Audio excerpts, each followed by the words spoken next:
Okay, good morning. The software says I'm dropping frames, but I just ran a speed test and it's 240 megabits per second, which is it's not fast, but it should be fast enough to do this. So, not sure what's going on.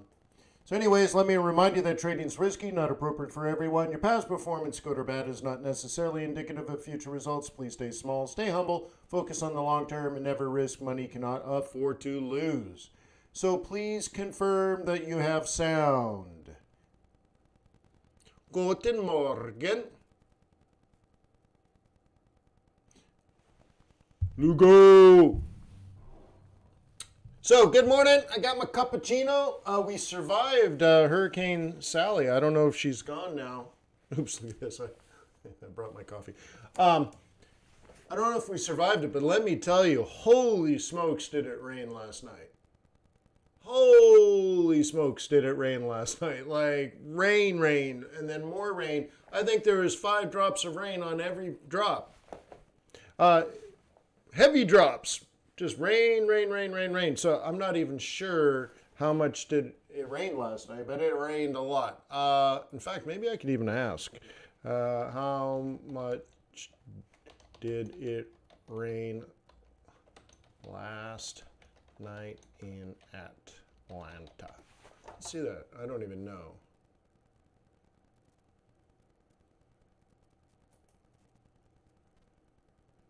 So, of course, it's not going to give me anything specific. All right, whatever.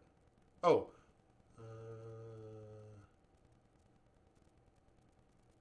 Past weather. I don't know. Whatever. It rained a lot. Trust me. All right, cool.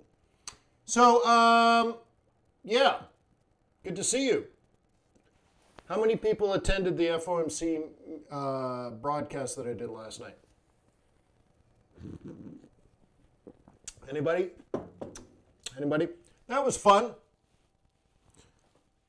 So the major thing here is Powell and his team said they're not going to raise interest rates. Where's my dogs right behind me?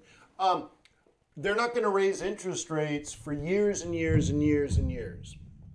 And they've never kind of said it that way. Interesting, huh?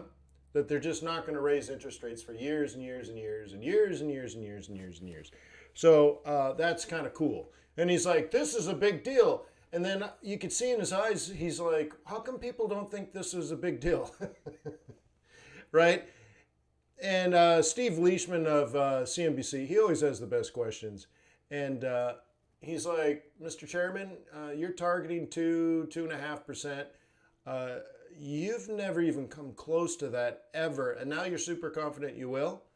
Like, why would you be confident? And like, you haven't done it in the past 2 or 3 or 4 chairs of the FOMC have never even come close. So like, why are you confident that you can do? Like, it was pretty good. So whatever. By the way, my name is Wayne. I'm a currency trader. I trade Forex. I like technicals. I like fundamentals. I like short-term, medium-term, long-term trading. So please, get involved, ask questions, be polite, treat your fellow traders in our community with dignity and respect. Subscribe if you're not already a subscriber. That way, maybe you get an alert. And also, please leave comments under the recordings. And what you could do is you could just say hi or thank you. But also, you could document your key takeaways from that webinar. Okay, the webinars are usually an hour or 2. So maybe you can document a key takeaway so that you could have that for future references. So if I talk about, what did I talk about yesterday with all the drawing? How consumption in one country leads to exports in another, and how that would impact the dollar. So so you should look for things like consumption, right? So anyways, document. I'd like to thank Traders Way for being the sponsor of our community, tradersway.com. Traders Way is a foreign exchange broker. You're a foreign exchange trader. They'd like to earn your loyalty and respect. So first of all, they're investing into your education up front, which makes them cool. And then also, they would like you to visit tradersway.com, open up a demo account, and if you test, like download MT4, MT5, CTrader, whatever, and then play some demo trades. And you'll see the execution speed is fast, the spreads are narrow, the swaps are big. And if you'd rather have an ECN account, you can have that. I like variable accounts. You might like a fixed spread if you're a scalper. So there's lots of options over there. So thank you very much, Traders Way. Tradersway.com, Tradersway.com. And they're above average good looking people. I think that's true. Actually, it could be. Yeah. Yeah, they're at least moderately good looking. At least. So, okay. So here's what we're doing. I have some research for you. In no particular order. Okay, no particular order. I found some information that I thought you might be interested in. Yes, it's related to oil, but it also could be macroeconomics. Okay, for example, isn't this interesting?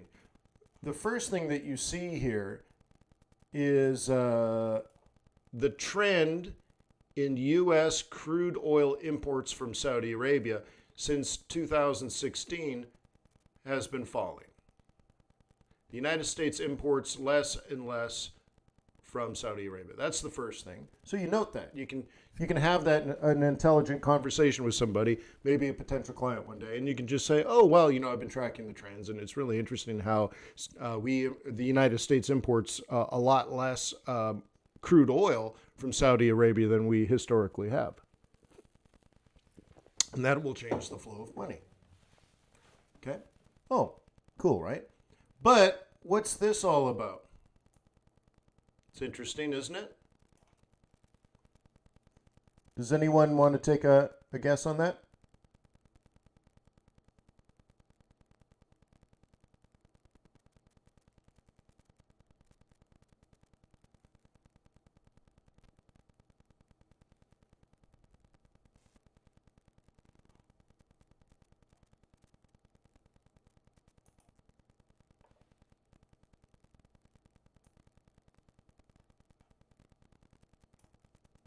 Okay, a couple of people are taking guesses on COVID. Why? Like, what actually happened? Oops. What actually happened that would create that?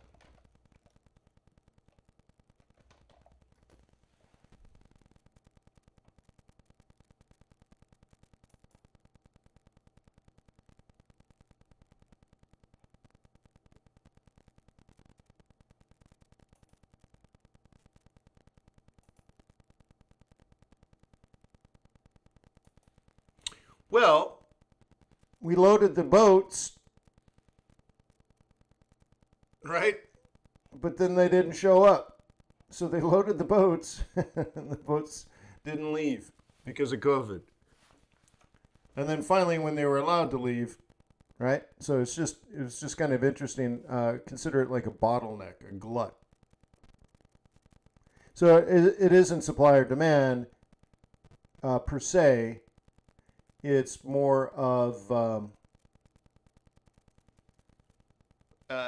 just the bottleneck, right? It's just the bottleneck, which I think is kind of interesting. It doesn't mean anything, economically. That doesn't necessarily impact the flow of money. I mean, I guess like while you are waiting to receive the stuff you already paid for, you're not going to buy more. So that's probably what's going on now, but that should shake its way through the economy pretty soon. I just thought it was an interesting glitch in the matrix, huh?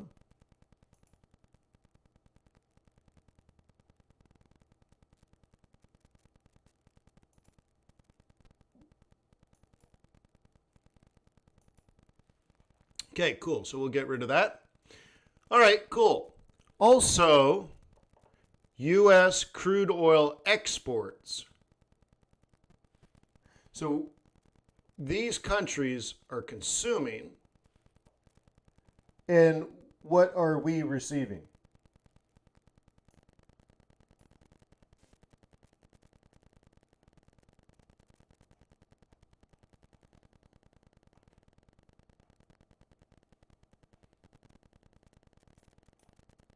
What are we receiving?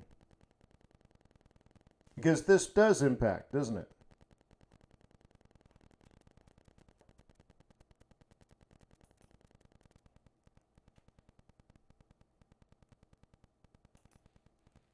Well, the thing is, we're receiving US dollars. So these countries, the United Kingdom, South Korea, the Netherlands, China, Canada, they go into the interbanking system, just like you and I, and they buy dollars, and with their dollars, they buy American oil. Okay? So it's not necessarily cash. I mean, it is cash, but they're buying dollars first, and then with their dollars, they're buying oil, and then they ship the oil to their country. Okay? So in this case, right, oil is leaving the United States, but demand for dollar increases, so the value of the dollar goes up because of these actions.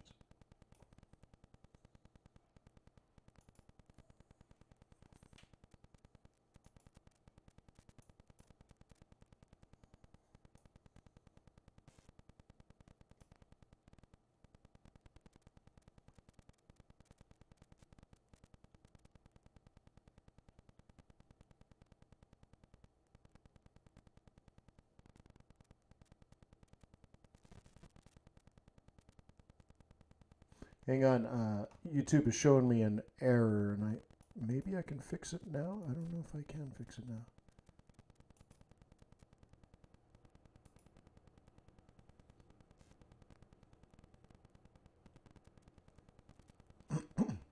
No, I don't think I can fix the error now, but let me take a screenshot. Hang on. Let me put you over there. Snip. Let me grab an image. New. Got it. Cool. All right, let me continue.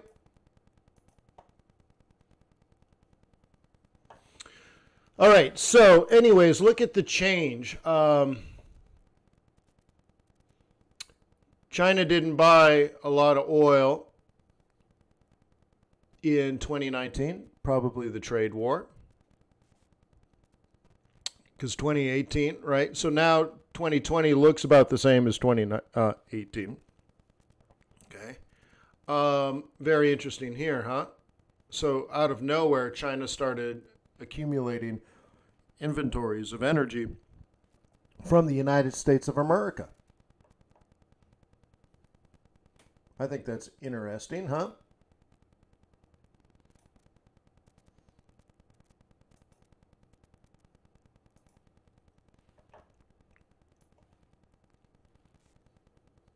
And I have so many windows going just to see this, just to do this webinar. All right, so anyways, so Canada buys a significant amount of oil. China came out of nowhere and is a big buyer of oil now, right? At least the same as Canada and the Netherlands, let's say. Why do the Dutch buy so much U.S. oil? It's where the refineries are. So the Dutch receive the oil, turn it into gasoline, and then distribute the gasoline throughout Europe. Because remember, the only people that are the only buyers of crude oil are refineries. So that's just where the refineries are. Okay. Now, South Korea, I'd have to look into. I wonder if South Korea exports like gasoline and other derivatives throughout Asia. That might be interesting. And the UK. It's a big country. Okay. And they'd rather have American oil. So you look at how it gets almost nothing, more. They'd rather have American energy than Russian energy. Guy says, yeah, isn't Canada an exporting country? It is. Okay. So you might want to look into that and say, why does Canada import so much American oil? Often it's the type of oil, because remember, oil isn't oil isn't oil. oil in southern Alberta is nothing like oil in northern Alberta, for example. Okay? Red Deer oil is not, and Lethbridge oil and Lloydminster oil is nothing like, yeah, right. It's not Fort McMurray oil, right? Like, not the same. Yes, it is sweeter. And less heavy and all that. Less viscous. The southern oil has less viscosity. All right, how about this one? U.S. crude oil exports and imports. Imports in orangey. Right? Imports in orangey. Blue is exports. So since 2016, we've been exporting more and more and more and more. So think of it, someone went out, remember, like if you go back to that last chart, the United States before 2016 was essentially not exporting anything. And even in 2016, hardly anything. 2017, hardly anything. Then 2018, right, started ticking up. So imagine somebody got on the phone, called China, and sold them. Someone picked up the phone, called the Dutch, sold them. You need American oil, son. Right? Can you buy a refinery oil company? I can't. I don't have enough money. But I'm trying, Roger. I'm trying. Anyways, so as the United States started exporting more, okay, look at this as demand for the U.S. dollar. This, right? This is a force pushing up the value of the dollar. Exports are, right? So wait. Imports. That's the dollar weakening. Remember I said when Americans are buying stuff from foreigners, we're importing a product or a service and we're exporting our dollar. So the upper line weakens the dollar. The lower line strengthens the dollar. And they're basically neutral now, right? We're getting to the point where they're neutral. Oil may not actually impact the value of the dollar anymore. It's pretty close, huh? We're importing 5, we're exporting 4.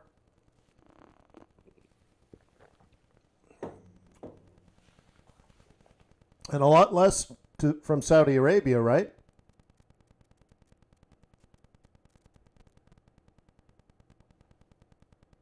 So I thought you might find that interesting. Again, a trend. This might impact a conversation that you're having with a potential client. Think of it that way.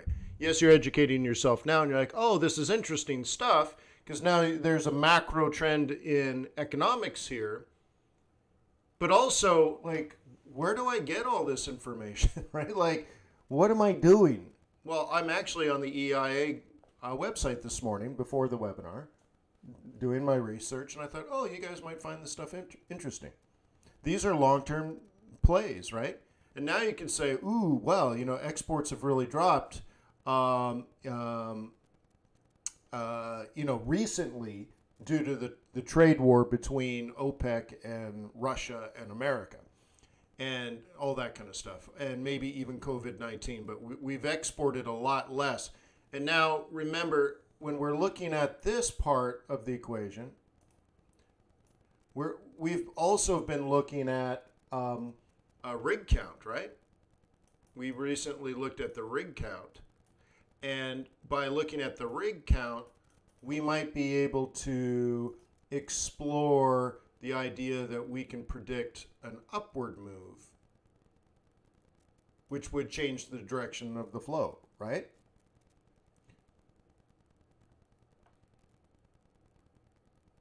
Okay. So we exported less, but we imported more. Okay. I think that has to do with the spike from Saudi Arabia, where exports fell, and then we had a bunch of ships stuck out at sea, and then we all brought them in at the same time. So I don't know. Again, a glitch in the matrix. But notice we exported less and imported more. What does that mean? USD weak.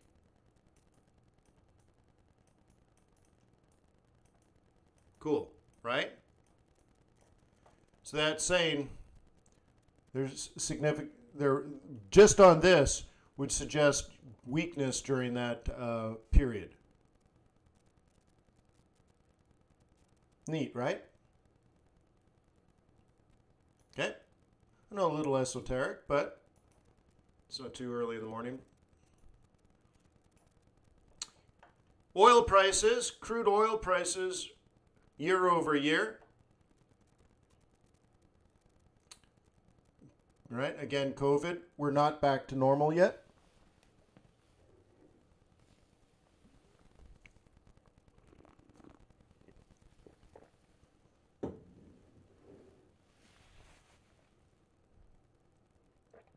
Okay, you see that? We're not back to normal yet. Dollars per barrel.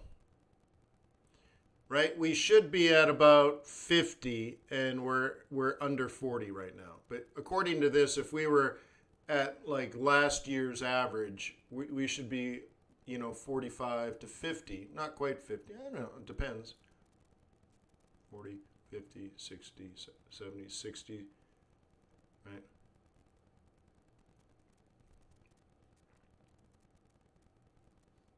So right in the middle is 55. So it would be about $50. So right now you could say maybe, so we're below, you believe oil is, for whatever reason, and maybe it's that other one where, anyways, oil, in your opinion, based on this, should be closer to 50. And maybe that means you're not necessarily a buyer today, but you'd like to be. And then last one, this is the one I like to look at. Okay. This is the one I like to look at. I've been using this chart for, 15 years. So what we're looking at is typically over the last 5 years, oil is inside of a range. Now you can see seasonality here. Okay, there's some seasonality built in, and there's some prediction built in. The government is predicting how much oil we're going to have in the future. So, a couple of things here. Right now, we have too much oil because we're above the 5-year range. So, oil prices should likely be weak. We should have below average prices. Oh, well, that's what the other chart showed. Why do we have below average prices? Well, we have above average inventory based on a 5-year range of the lowest levels in the last 5 years and the highest levels. We're higher than the 5-year average. Okay? Now, if you are tracking this, right, once we get inside or to the lower bounds of this range, and if we were actually below the range, then oil prices would be up. So this means prices down here means prices up. So they're inversely correlated.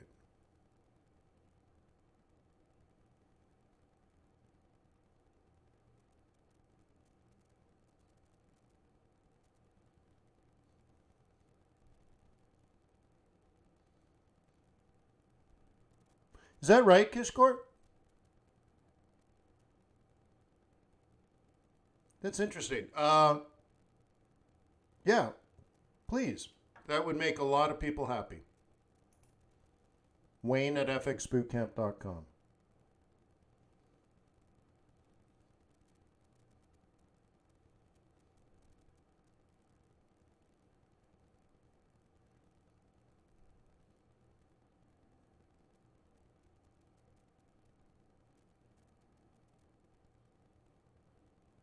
Yeah, awesome. Well, that's not a little contribution. That'll make a lot of people happy. Thank you, Kishkor. All right. What do you think? Was that interesting? I know a little esoteric, but I wanted to point out that all this information flows around the world, and it's out there for those that want to spend the time to obtain it. And it may give you an extra edge, aka alpha, over other people that just log in and look for the trade of the moment, right? You're thinking ahead while you're watching the inventories, and as the inventories maybe normalize, you're thinking more about buying oil. Okay. Chrissy, it's proper English is mine don't work none.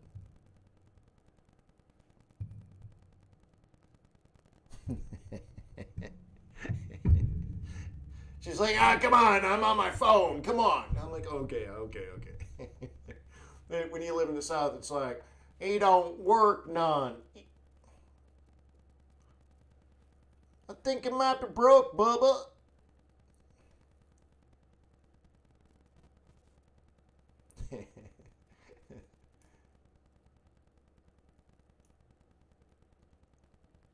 It's like that sign. I've seen it. Anyways, whatever. All right. So, you know what? I was feeling really good. When I woke up, I tried to get a little extra sleep now, and all of a sudden, I feel terrible.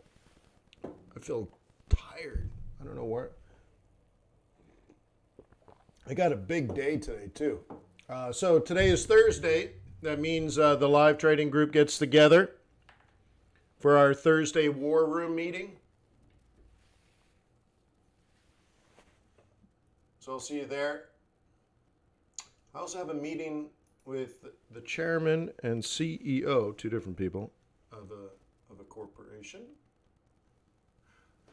later today. What was I doing? Oh, yeah.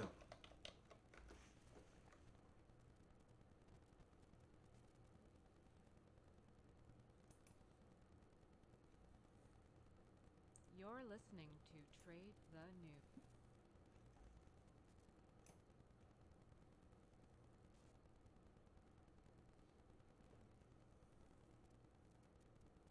Daniel, it's metatraders.com. The link is in the description below. So in the description below, link to tradersway.com so you can open up a demo account. In the description below, there's a link to my book. In the description below, there's a link to my chart templates. In the description below, there's a link to the training courses at FX Bootcamp. If you sign up for the training courses, which are now almost 80% off, you will also be invited to join the Thursday live group. You'll get a one-time offer for that, or not a one-time offer, an opportunity. So there's a lot in the description below. Okay. Russian Energy Minister saying that we have to discuss impacts of coronavirus, commenting from the OPEC Plus monitoring meeting.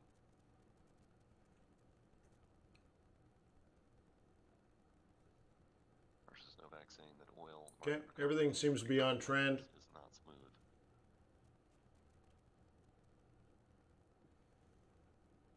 Overproduction damages reputation. So funny. Noting OPEC Plus compliance remains Baltic high. Dry Index, it's so low, it's crazy.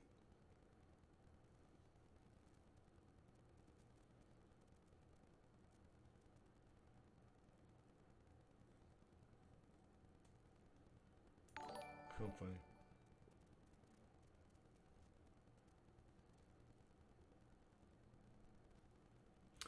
It's funny how so many people have this problem of lack of inflation, and they don't realize it's a consequence of globalization. It's a benefit.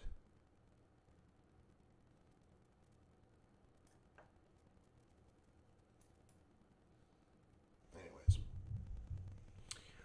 So, yeah, we can take a look around here. Yen is still strong, obviously. Dollar is sort of moderate. Weak to returning back up. Ideally, this goes up and this comes down. Not necessarily today. This is all about next week, actually, right? I think.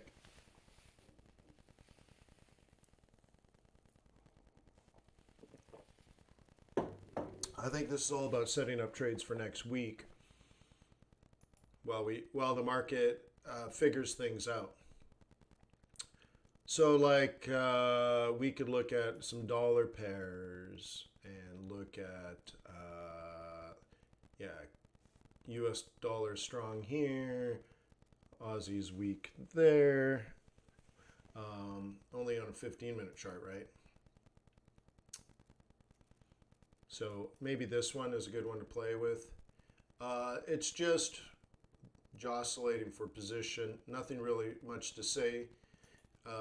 We can look at this from a bigger point of view, I think would be helpful. Russian energy Okay. minister saying there We're stuck on the support pivot. and resilience. Okay. So we kind of want to watch this area here. And so what I mean for next week is, are we just going to maintain above this, and is there going to be, a cycle upward?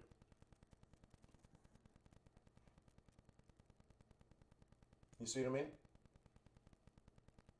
So, not a big deal, I think. This is euro dollar, by the way. There's just not a watermark on there.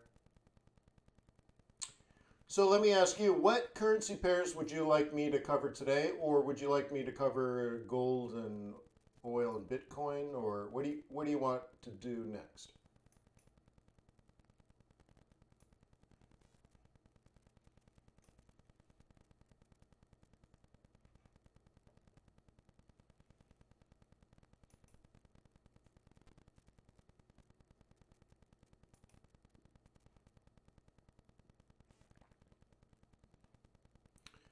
Well, one comment that I want to make before we leave, before we go on to something else. Yesterday during the FOMC meeting, Aussie dollar looked like the blue lines, okay? And that's where we were in the exact moment. And in fact, we were at the bottom range of this downward channel. And what I had done is I said to watch and observe the change in slope of the price action pivots over this, because these were in the middle of the price action pivots at the time. And I was showing how to use this indicator. So you had to obviously track it for the rest of the day and into the new day. But it's the change of the pivot. So in that moment, you could see the slope slowly but surely, every candle flattening out, okay?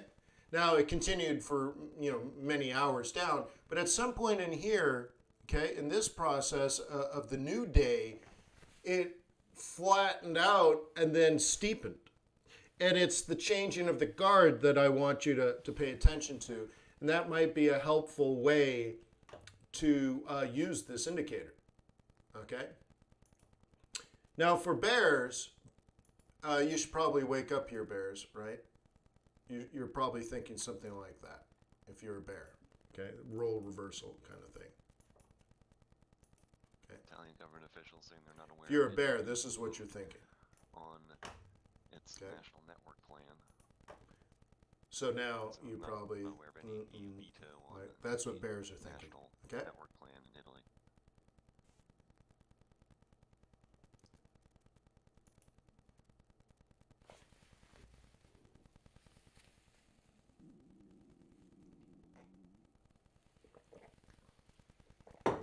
Solano Club says, what are my thoughts on U.S. tariffs on China? That strengthens the dollar.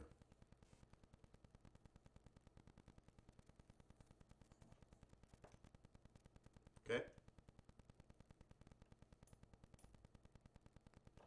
All right. So that's that. That be that. All right. So we had gold. What else?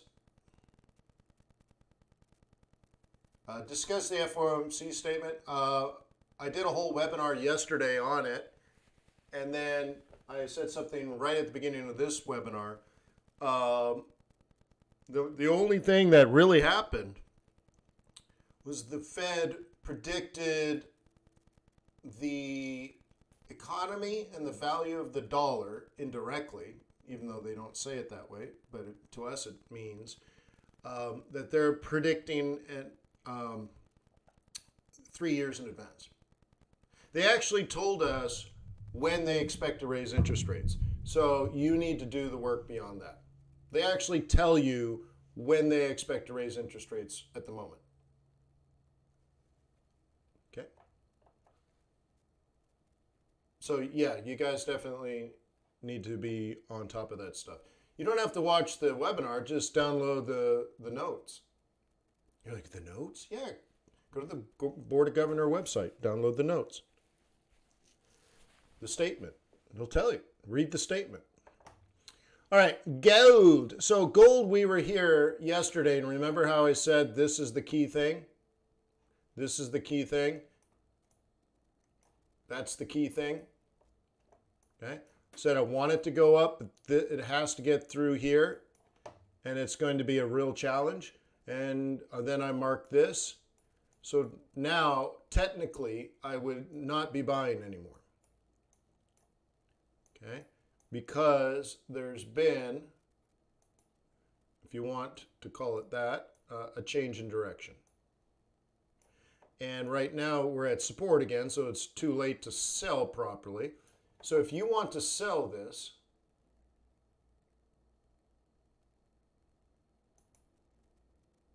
okay, if you want to sell it, you need to sell it a little bit higher. So sellers look like this. So around 1950, okay? And all of this is price action, guys, okay?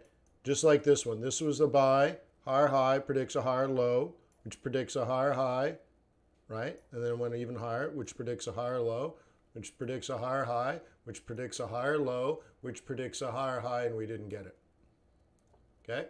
So this makes sense. Up, up, up, up, down, down, buy. Up, up, up, up. I wouldn't have expected that, but down, down, buy. Remember, I drew it all before it happened.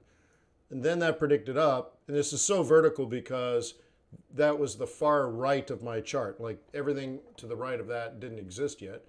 And so, right, we got the up, but then we consolidated. And we consolidated on the pivot. Do you think that's a random walk?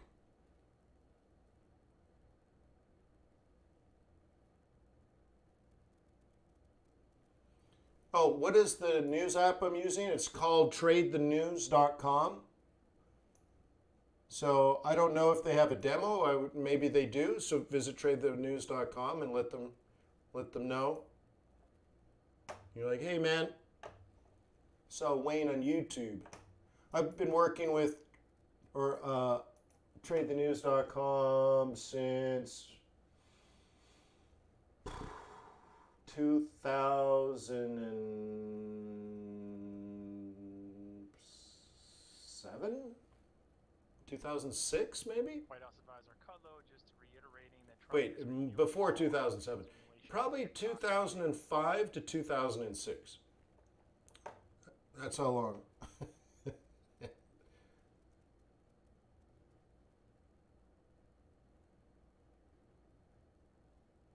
Oh, why does globalization lower inflation?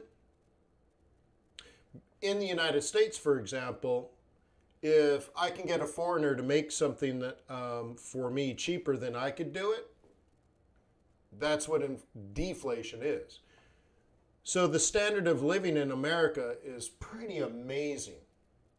Okay, I bought line caught mahi mahi that cost less per pound than hamburger. And I made beautiful mahi mahi tacos the other day. Oh my God, just awesome. And I'm like, it's crazy how awesome that is. Where and then somewhere else, right, that's expensive. Or you can go to Walmart, and I'm not joking, like for $398, you could buy a 60-inch 4K TV for less than $400 and put it on your wall. Okay? That used to be a $10,000 TV, then it was a $5,000 TV, then it was a $2,000 TV, then it was a $1,000 TV, then it was an $899 TV. Now you could pick it up for like $400 and put it on your wall. That's deflationary. The prices go down, right? Things like that. You can have not a lot of money and have a pretty awesome life. You can have not a lot of money, but you have this giant TV on your wall and you're watching Bachelorette, or you got your PlayStation hooked up and you're playing Call of Duty or Far Cry, and you're living a pretty good life in your modest little apartment in your bad part of town, and you don't have a lot of money and all that kind of stuff, but you're living a pretty kick-ass life, right? It's the same thing. Like a friend of mine does manufacturing, and we were at Home Depot one time, and he's like, look at this stainless steel barbecue. He's like, it's so cheap. If I were to make this, right, I would have to pay more for the stainless steel than what you're buying the stainless steel barbecue for. He's like, that is insanely cheap. And he's like, look at all the parts that have to be pressed and put together. Like, there's 1,000 parts for this barbecue, and you can buy it for like unbelievably, ridiculously cheap. So that's what I mean, right? Why? Because now we can import. Okay? And, right? Now, when you have that consumption is someone else's export, which means now poorer countries, and they're poorer because they're willing to work for less because they have less. So they're like, we will work for cheap because without working for cheap, there was no work, right? So all of a sudden, the United States is exporting their dollar, buying a foreign currency to buy stuff to bring to the United States, right? So that money now turns into income for the country that didn't have any income before. And you can get out of this process. Like, you can study it, by the way. There is a process in which a country goes from simply providing natural resources, right? Like raw material, like, we don't make anything in my country, but you can buy our grain, you can buy our trees, you can buy our gold, you can buy our coal. We'll dig it up and give it to you. But there's no like value add, okay? You're just selling the crap that happens to be on your country, right? And then over time, what happens is you start putting the iron ore and coal together and making steel, and then you're selling the steel to someone, and then you're taking the steel and you're making cars. And we had this conversation a couple of weeks ago. But there's this process where your economy matures and matures and matures and matures and matures, and you get sort of like the bad inflation, which a lot of poor countries have, from sort of printing the money instead of earning the money. And so once you're earning money, then your economy matures, and then you get, now you have to have banks and insurance and all this stuff, and your country matures, and the products and services you make mature, and your economy grows, which makes you wealthier, which means that not only can you buy domestically, but now you can start buying internationally, because what you used to just sell your iron ore and coal, but now you're making cars, and you're exporting cars, but you're bringing in other stuff. So you're specializing in some things, right? Once your economy matures, you'll specialize in things, and someone else will make other things based on their specialization, and you can now trade your stuff for their stuff. And because of the economies of scale through specialization, the stuff you're importing is cheaper than you could do yourself, cheaper than what you can make yourself. And then, of course, you're exporting the stuff that you're doing better and cheaper than other countries. And so now the stuff you're making and specializing is cheaper, even domestically, on a per unit cost basis, right? But also the stuff you're bringing into your economy is cheaper on a per unit cost basis. And that is all deflationary in a positive way. Right? What you don't want is be stuck in a resource producing third world country with an unstable, untrustworthy government, unstable, untrustworthy banking and finance system, because then you never get to the point where foreigners that want to invest will invest because they're like, okay, we could pull you out of your resource trap, your low productivity trap. We can pull you out of poverty. The only problem is if we invest in your country, you're going to steal it. So we'll go somewhere else. And that's the problem. So now you get stuck in this resource trap of you're like, hey, I found something on the ground. Do you want to buy it from me? Right? You're like, dude, that's primitive economy, right? So the first thing you need is you need to be, stable enough as an economy where foreigners will want to invest. Because think about it. The downside to having a mature economy is you're so mature, you're so productive because you got the best machines, the best computers, the most educated people. To get any more productivity, right? You could like double the machinery and only get 5% more productivity because you're already so productive that, right? So now how do you get a higher return on investment for your money? If you deploy your capital in your own country or in your own factory that's already modern, you get a very low return. But if you said, well, if I went to another economy where there's low productivity per unit of dollars now, I can get way more. Like an internal rate of return would be significantly higher to invest into a third world country where resources are cheap, labor is cheap, real estate's cheap and all that. And you start there, now your productivity is huge per dollar. And of course, over time, as that economy matures, the return on the investment and the productivity in a natural way, and so you could create all these slopes, diminishes over time, creating a deflationary scenario for the local economy. And then, of course, capitalism would then just go out and find the next best place to create productivity. But now that economy is better off. The people have better jobs. The people live longer. They have healthier diets. Their children, less child mortality. Like all of this is all put in to the economics of being able to invest to get your highest productivity. I love capitalism. So it's a crying shame when you get entire economies that are shut out from the awesomeness of capitalism. And then you see what happens like Turkey, for example. It gets kicked out of the club, right? Where their currency now is not even treated as a real currency. You can't even trade it anymore because it's worthless. And it's amazing. You're like, what, Turkey? What an amazing place. What cool people. What an amazing history.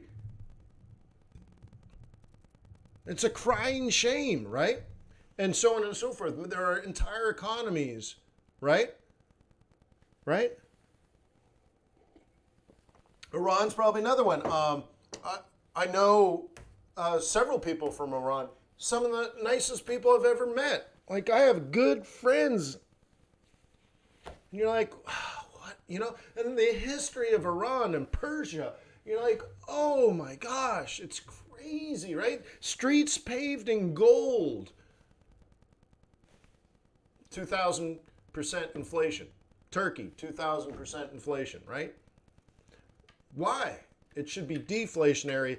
If you put them into a capitalist system where we can trade with each other, then it's interesting because you will see inflation will decrease. That is where we are because you become so productive that, right? So like if I sold you this capsule of coffee, if I had to make one myself, I had to make a mold to make the thing, and then I had to grind the coffee, and then I have to put it into this thing, and then it cost me a lot, right? I'm like, ooh, that takes some time, and it took, right? It'd probably take me a day to make one of these. But then I'm like, okay, well, what if I made a mold where I can make a dozen at a time? And then you're like, why a dozen? Why not like 2 dozen at a time? I can make a mold to make the little capsule.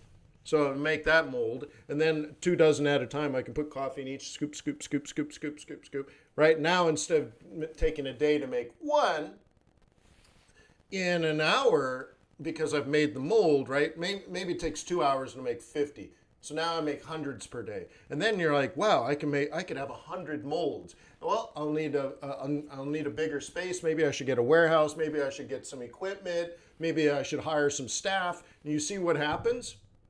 But there's only, right? So now I'm making, 100,000 a day. What's my per unit cost now? It goes lower, lower, lower, lower. But then I hire so many people that you can only have 3 people working one machine. So now I gotta get more machines, and then I can get more efficient machines, and then right. So now you only need 2 people per machine, but I can hire right, and all of a sudden I'm making 1 million of these. What's my per unit cost? It's certainly not $5, $10, right? And if I'm making 100 million, it gets cheaper and it's cheaper and cheaper as my productivity goes up, and I have more workers. I have a larger space. I have better machines, right? So the machines, right, and the warehouse, right, that's capital with a K. And then you got your labor, and now I'm training my employees to be better and all that kind of stuff, right? And the cost per unit goes down and down and down and down. And pretty soon, you're drinking fabulous coffee every morning, perfectly made with exotic coffees. And you're sipping it, and you're like, oh, this is fantastic coffee, and it's cheap. So the interesting thing is on Amazon, which lowers my costs again. Why? They're so productive in selling me this stuff and delivering this stuff. It's unbelievable. I don't even have to go to the grocery store anymore. And if you think about the people selling these coffee things, they probably sell millions just on Amazon. They're like, why do we need grocery stores? Why do we need coffee shops? So we can do all our sales and distribution all through Amazon. And Amazon does all the delivery and distribution. They have the trucks. They have the, right? Like it's all stuck in their warehouse and they're selling it. So it's super easy, lowering the cost even more. So if you, right? I buy hundreds of these at a time. And they get delivered automatically by Amazon the same day, every month. And it's like, wow, it's deflationary and it increases your standard of living. That's capitalism. Or you go to a poor country where they close their borders and they have some psychopath running it. What happens? You're lucky to have a cup of coffee and it ain't going to be a good one. And it's going to cost you a lot of money. That's called inflation. You go to the grocery store to buy coffee, the only coffee on the shelf is crap, and it costs you a lot. You see? Now, the downside of capitalism, of course, is inequality, because the person that decided to make the factory to make millions of these so that they can sell you the coffee for cheap, that guy gets filthy, stinking rich and lives on a yacht. But the upside is if you like good coffee, it's cheap. So one guy makes $100 million a year and you don't. So what? But now your standard of living went up because now you make a normal wage. You make a normal wage, but you can have an epic cup of coffee for cheap. And if that guy gets to have a giant yacht and a big house and a fast car, then good, I think. Okay?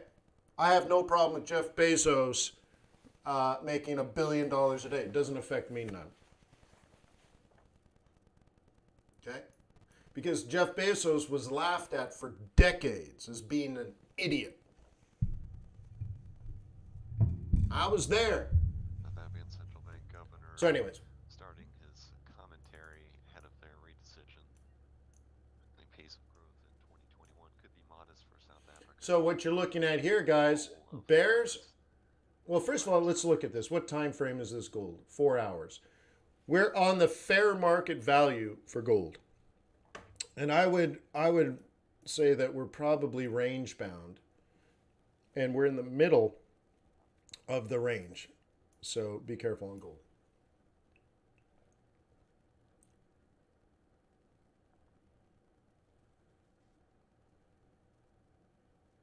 Melbourne, Australia is run by a dictator. Oh, P.S. It's terrible.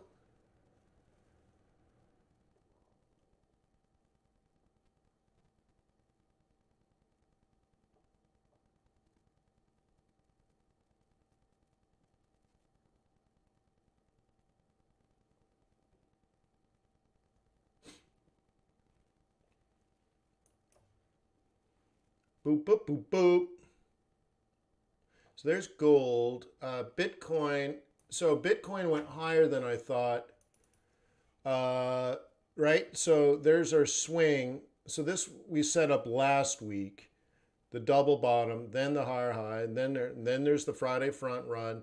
Hit our target early, and because we hit our target on a Tuesday, I figured it would do a retracement. Now, typically the retracement's back to the central, but I'm like, no, I don't think it'll go that far, so I picked here. It came down a bit, but not nearly as much as I thought. But if you look at this now, right, we're getting to a point, if it falls any further, it's likely to range bound. So if you were going to be a bull, you got to get ready for your up. Right? Again, it doesn't say up, but if you were planning for it to go up, you're at a 618. So you should be watching maybe a turn up. It doesn't look like it happening now. Like another way to measure this maybe is, try to find like an inside range or something. Okay. And trap it in here like it's rangy. And maybe add an oscillator, but I think there's a lot of hope on that. I would rather watch this turn up if you're a bull, okay? And look for something like this. That's what I'd sit and wait for, okay? Again, not that it's going to do this, but if you wanted to do this, this is what you'd be doing. And we call this a 1, 2, 3. If you're super aggressive on this 5-minute chart, you would just trade the double bottom. So maybe the 5-8 cross up. Okay, and on a small time frame, by the way, there is no market, there is no trend. You've already made those determinations on higher time frames. You've already said you're a bull, so you don't need all that other crap. Okay, so if you think this is the price, now the next part would be the time, and your decision on time is either you play the double bottom or you play the 1, 2, 3. Okay, so you're a buyer at this price or you're a buyer at that price, but not until after the higher high. You see? Right, or wait for a positive slope.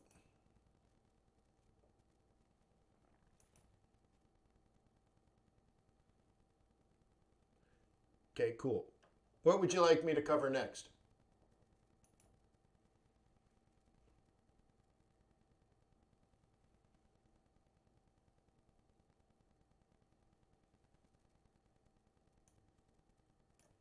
Pound CAD. Well, let's look at the pound pairs first. Well, actually, let's look at the indices and try to explain that. Okay, pound is weak, CAD is weak. So, Mikhail, that's a horrible thing to want to trade.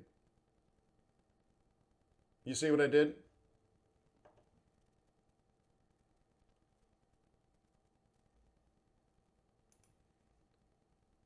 South Africa central bankers saying Yeah.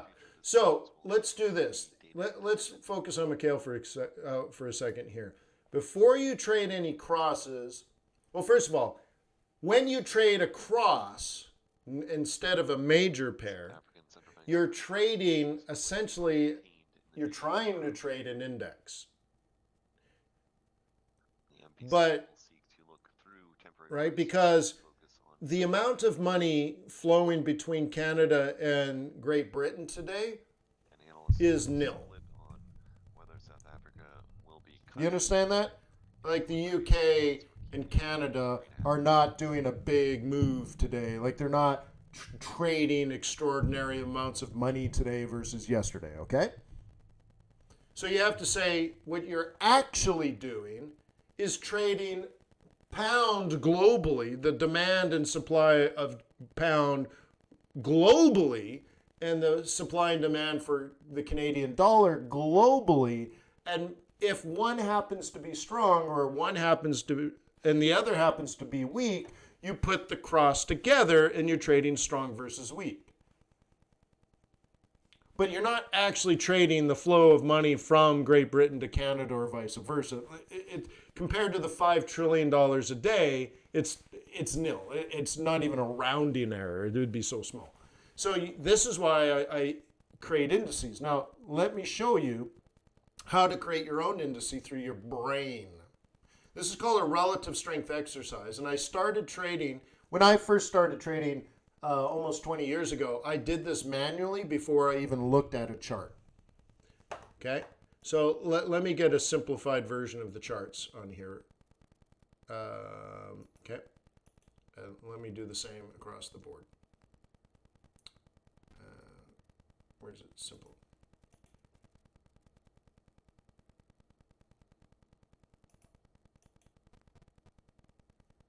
Template, FX Bootcamp, simple. Okay. So this is CAD versus yen, CAD versus Aussie, CAD versus Swissy, CAD versus US dollar. Now the Aussie is on the numerator, the Aussie's on the numerator. No, sorry, I got it back. CAD is on the denominator, CAD is on the denominator, CAD is on the numerator, CAD is on the numerator. So we are, and make sure they're the same time frame. 1H, 1H, 1H, 1H. Okay. Let's change these to 4. Let's try to get a little bit more time. Okay. So we're trying to discern direction. And by discerning direction, we are trying to answer one question. Is the Canadian dollar strong or is the Canadian dollar weak? So we can take a look at that. Now, this is where perhaps my little tool, predictive price action pivot points, would be helpful, because we're actually, I used to do this manually, of course, but we are actually measuring the slope of price action, and we're looking for congruency. Okay, that's why we want the same time frame and the same data set. Okay, so this is a new tool, and this might make our job easier. Okay, if because of the we're on the numerator at the top, if CAD yen, right, if the slope is down, that means the CAD is weak, because right now CAD is weaker than yen, CAD is weaker than Swiss franc. And now looking at the denominator, okay, if this is going up, Australia is stronger than CAD. So CAD is weak. And if this is going up, CAD is weaker than the US dollar. So what we see here is this means weakness for the Canadian dollar. This means weakness for the Canadian dollar. This means weakness for the Canadian dollar. This means weakness for the Canadian dollar. So we have a currency that is weak. And I'm isolating the Canadian dollar. This is called relative strength exercise. The Canadian dollar is weak relative to the Swiss franc, to the Japanese yen, to the Australian dollar, and to the US dollar. And now the slope, if you want to do that, which is, right, rise over run, the slope tells you how weak it is. So the steeper the slope, the weaker the CAD is. So you might say, dollar is less strong than the yen based on the slope. This is a bigger negative slope versus less big positive slope, right? So now you'd look at that and say, well, based on my relative strength exercise, the Canadian dollar is weak. Okay? So, cool. Now you would do the same thing somewhere else and decide whether you should, what you're actually doing is looking for something that's strong. So you'd look at Great British Pound and you do the same type of analysis and go, oh my God, pound is weak, pound is weak, pound is weak, pound is weak, I would never trade pound CAD. Why? Because we've already discerned the CAD is weak, so you would never pair up weak versus weak. So instead, you'd look for something strong. So you'd look at Japanese yen, for example, and say, the yen is killing the Aussie, the yen is killing the euro, the yen is killing the Kiwi, the yen is killing the CAD, the yen is killing the pound. So you should certainly be selling the Canadian dollar versus the Japanese yen. And you'll see, I already have this up for day trading. I've already done this for you. We have the down, down, down, down, up, up, roll reversal, right, on the swing. And then check this out. Ready? Down, down, down, down, up, up, sell. Down, down, down, down, up, up, sell. Down, down, down, down, up, up, sell. Down, down, down, down, up, up, sell. Down, down, down, down. What's tomorrow likely going to be like? Up, up, sell. Down, down, down, down. If the trend continues. That just happened! Boom! What do you think? Pretty neat, huh? I'm going to go back and save that. Hang on. How to do how to match strong, that's really what, right? Strong versus weak currencies to make the best trades in Forex. Got all the key notes. Okay, so where did that start?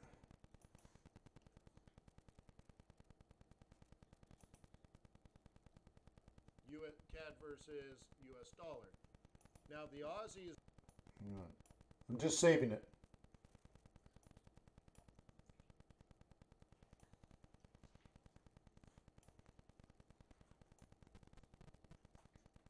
I think it was here. All right, I'll just save that.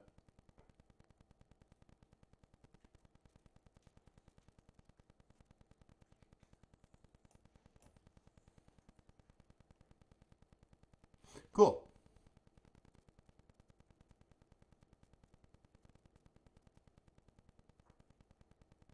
Both. A-Rod, both. Okay. Are they buy zones? Yeah, but, all right.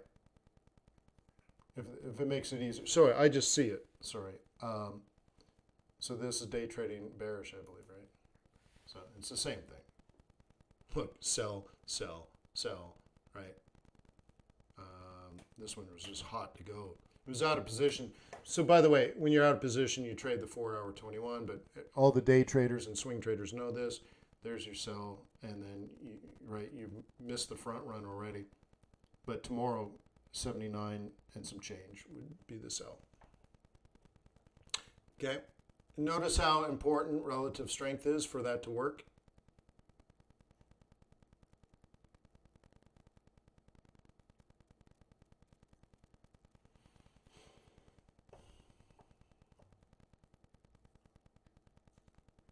Okay.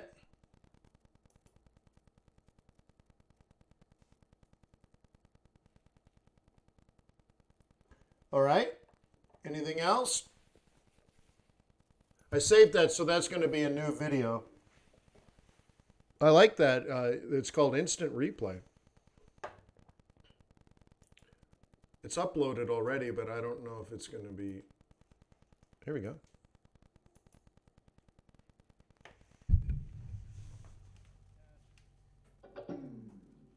It's a little blurry yet.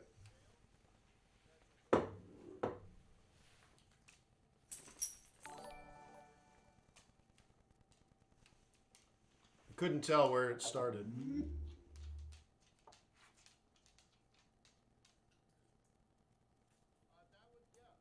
Yeah.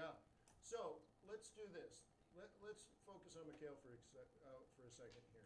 Before you trade any crosses, well, first of all, when you trade a... Let me see where it actually starts. Well, actually, let's look at the indices and try to explain that. Okay, pound is weak, CAD is weak. Oh, I missed it by like 5 seconds. I would. So Mikhail, that's a Cool. Well, anyways, it's up there.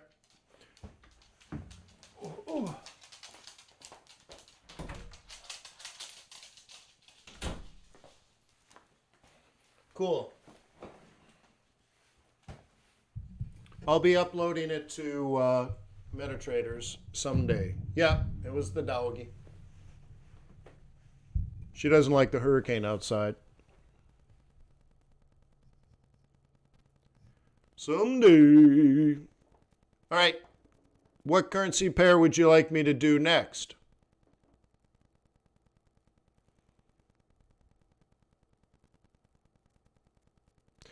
Oh, okay. Yes, I was successful. All right. So again, this is sort of an origin story, if you will. So the way I taught myself how to do Forex, I would sit down every single day, early in the morning, before going to work. So at the time, I was a venture capitalist, right?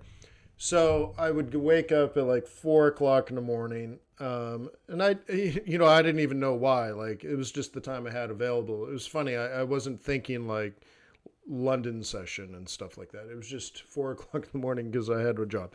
So, this is very primitive, right? This is before books were invented. This is before Amazon.com, right? Like, so it was pretty interesting. So I would sit down and my trading platform, put it this way, my trading platform, which might have been FXCM, didn't have charts. So it was before charts. That's how long ago this was. And my trading platform just had these little flashing buttons and stuff. But there was a way to pull up, you know what? I bet you I just switched from FXCM to GFT. Because I think GFT was the one that had a different, it provided a table as well as this little flashing colors. Like, I don't even know what the flashing colors have to do with anything. They just go red, green all day. I'm like, why? But anyways, I think GFT I switched because they had this table. And the table showed me, it was very unclear what the data set was, but over the course of time, so I think like over the last 24 hours, could have been a week. I mean, it was very undefined. Things like volatility, the high and low of the period and volatility and stuff, right? So I looked at it as the currencies that moved the most recently are likely to be the best currencies to be trading today. Okay, you follow me with this? So I'm just looking at volatility. Volatility up and volatility down doesn't matter.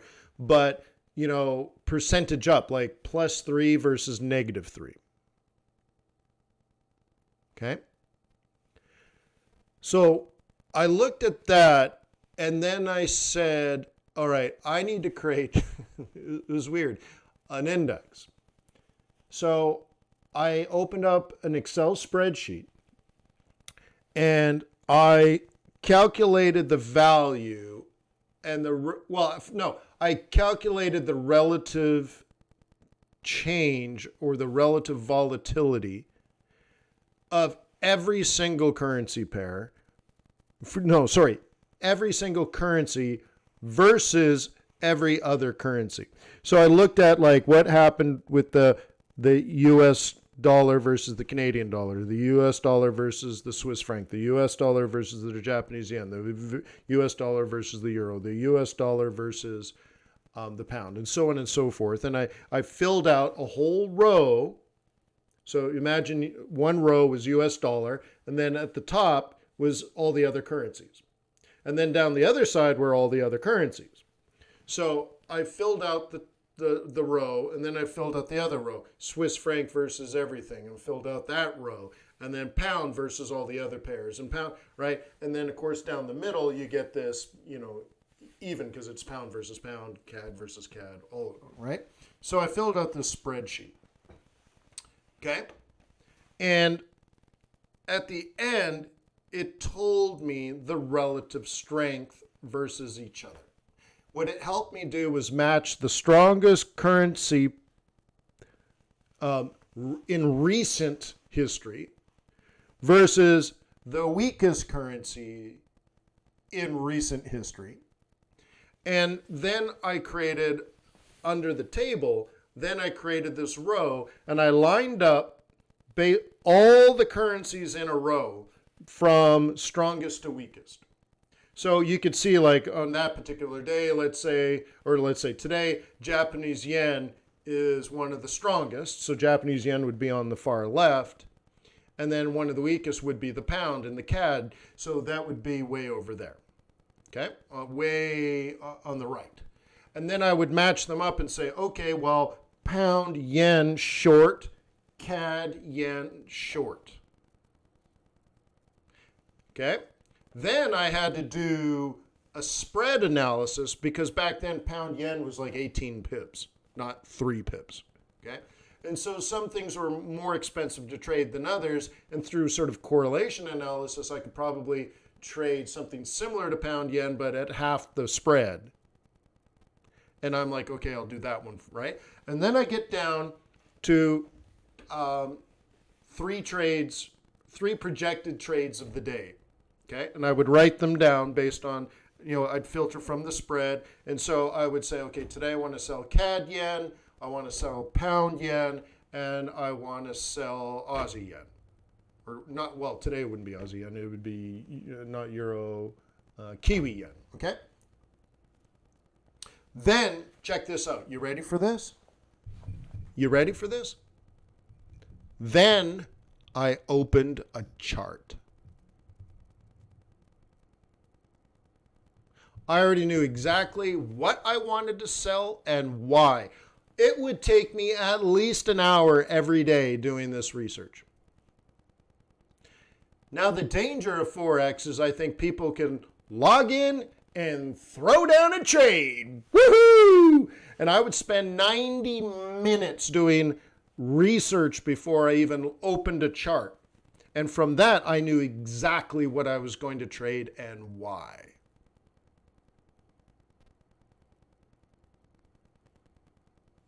Right? Rate of change, yeah, it's all the same. You could use that, Wolfgang, not a problem.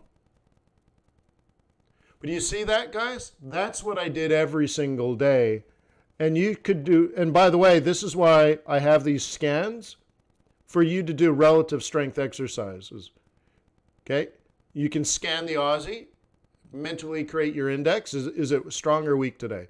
And if so, how strong do you think it is? How weak do you think it is? And then do that for CAD, do that for Swissy, do that for Euro, do that with Pound, do that with Aussie, do that with USD, and find the ones that are strongest and weakest. If you're going to trade across, that's how you're going to do it. Then I simplified this further as I matured over time. As a currency trader, I was able to incorporate things like fundamentals and seasonality, and then I isolated on like yens and dollar pairs.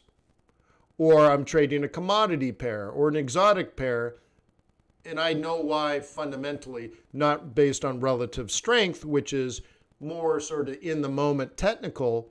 I can focus on other things fundamental and say, oh, right, in 3 months, I'll probably want to sell a yen pair. So I'll keep that in mind. And when you get closer, I'll be able to put this together. Okay? And so this is, all these profiles are what you get with the free, or not the free, the $5 version of MetaTraders, right? You get all these set up ready to go for you so that you could open this up and go, oh yeah, look at that, CAD's weak, done. So you want to sell CAD, what else do you want to buy? Then you look at here and you're like, ooh, yen's strong, I guess I want to sell CAD yen, done. Took me 90 minutes to do that as an amateur Forex trader. Now the interesting thing is I would print these out, so I actually created a form, and after I did my analysis so I'd create my index table, And then I would organize it strongest for weakness. Then I'd do my spread analysis. Then I'd pick out my 3 or 4 trades for the day, specific pairs, and I'd have it all written down. And then I would print it out. And at the end of the day, for each one of those pairs, I put in how many pips I made or lost. And then added that up for my profit for the day. And then I put it into a binder. And I organized my 5 pages per week, right? 4 weeks per month, all organized per month. And I could go back, okay? And then I started printing out the trades before and after.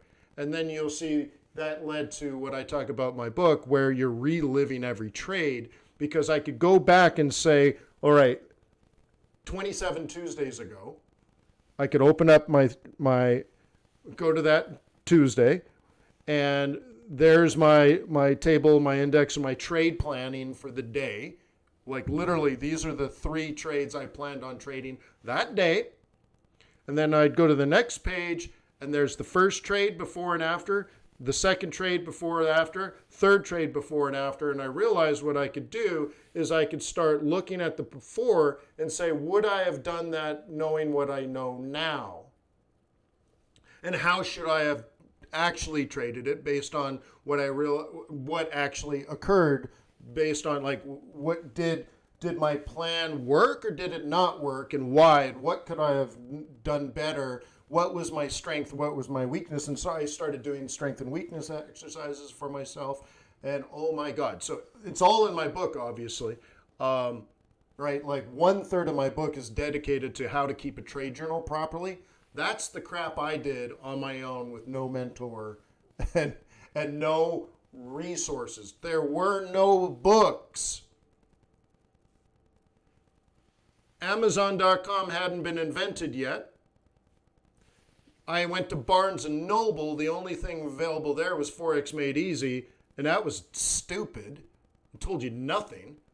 So then I went to the Stanford University bookstore looking for things about foreign exchange, and there was nothing. There was nothing. I found on eBay an audio recording from the 1980s of Gerald Appel talking about why he invented the MACD and how he trades using the moving average crossover, right? Divergence, convergence indicator. The moving average convergence, divergence indicator. So I learned MACD from Gerald Appel. Like, that's all I had, basically. Yeah, Forex has come a long way. So that's why, like, when Mikhail's like, oh, pound CAD, I'm like, oh, dude, come on. Dude, seriously, come on, right? So now maybe Mikhail can take his analysis one step further and refine what currency pairs that he's looking at. You see what I mean?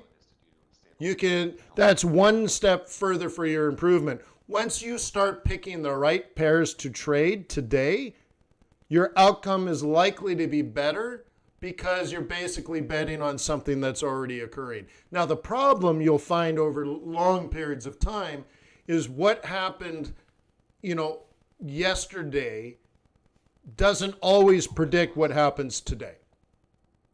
Yesterday might have been a sunny day. Today it could be raining. And you can't see the hurricane 1,000 miles from here, right?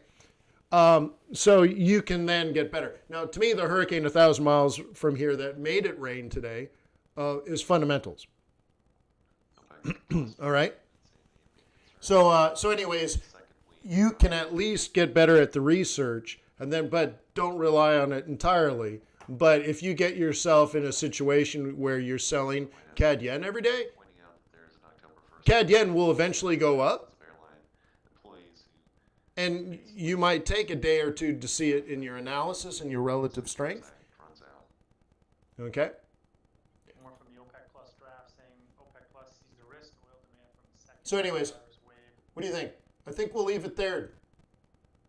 Meadows saying the administration has looked at executive action